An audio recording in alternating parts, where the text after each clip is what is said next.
Good day everyone, welcome to my channel. So in this video guys, we will talk about what is end user in information technology. Before we start, I would like to say thank you so much to all the support by watching, in likes, comments, and suggestions in my videos.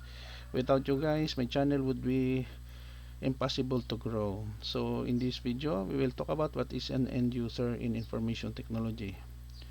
If you are new with my channel and then you like this video, please hit the like button. Don't forget to share and please support my channel guys if you are new by clicking the subscribe button. So let's begin. What is an end user in information technology? The end user is the person who will be using the software or program. They are the ones who need to accomplish a task or goal.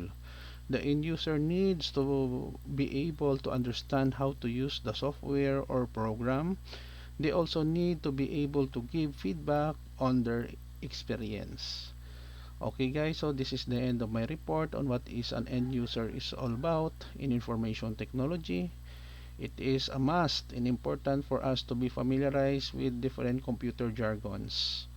Thank you so much for watching. Don't forget to like, share, and please support my channel guys if you're new by clicking the subscribe button. See you in the next video tutorial guys. This is your friend Jake saying bye bye for now.